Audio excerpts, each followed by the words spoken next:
गरुड़ पुराण की रहस्यमयी और डरावनी कथा।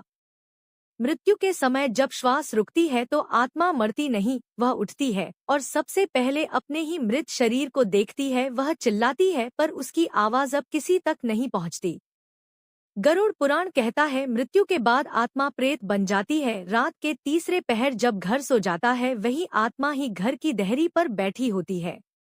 वह यमदूतों से नहीं डरती, उसे डर है कि कहीं उसका सपिंडीकरण न हो।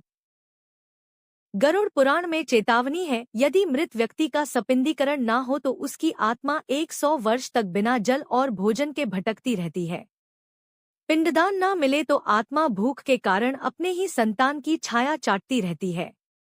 शमशान की राख उसका बिछौना बन जाती है और उसकी पीड़ा पितृदोष बनकर वश में उतर जाती है। इस पितृ दोष से बचने के लिए पृथ्वी पर एक पुत्र या उसके कोई परिजन मृत शरीर के लिए कुशा बिछाते हैं और उसके लिए 13 दिनों तक 13 पिंड किए जाते हैं। जैसे ही मृत आत्मा को पिंड मिलते हैं, प्रेत की चीख आशीर्वाद में बदल जाती है। वह कहती है, अब मैं प्रेत नहीं हूँ, अब मैं पितृ हूँ। मेरे पुत्र या मेरे परिजनों के द्वारा मेरा उद्धार हो गया। मैं अपने वंश की रक्षक बनूंगी, मैं आशीर्वाद दूंगी, शाप नहीं। गरुड़ पुराण कहता है पुत्र का कर्म केवल संस्कार नहीं, यह आत्मा की मुक्ति है। याद रखना, आज जो पिंड तुम दोगे कल वही पिंड तुम्हें भी मिलेगा।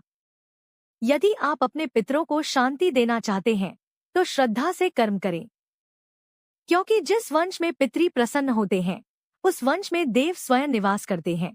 गरुड़ पुराण के अनुसार मृत्यु के बाद आत्मा 13 दिनों में नया सूक्ष्म शरीर प्राप्त करती है। हर दिन दिया गया पिंडात्मा के उस नए शरीर के एक एक अंग का निर्माण करता है। पहले दिन दिए गए पिंड से सिर का निर्माण होता है, दूसरे दिन आंखें, तीसरे दिन के पिंड से कान, चौथे दिन दिए गए पिंड से नाक, पांचवें दिन मुख, छठे दिन के पिंड से गर्दन, सातवें दिन हृदय, आठवें दिन पेट, नौवें दिन दिए गए पिंड से नाभि, 10वें दिन से जन्नेन्द्रिय, 11वें दिन से जाग, 12वें दिन घुटना और 13वें यानी आखिरी दिन दिए गए पिंड से पैरों का निर्माण होता है।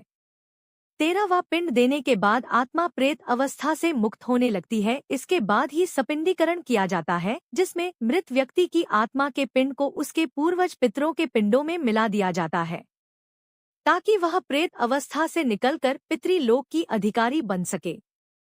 सपिंडीकरण होने पर आत्मा पितृ बन जाती है, पितृलोक में स्थान मिलता है, परिवार पर अपनी कृपा बनाकर रखती है। इसीलिए यदि आप अपने पितरों को शांति देना चाहते हैं तो श्रद्धा से कर्म करें।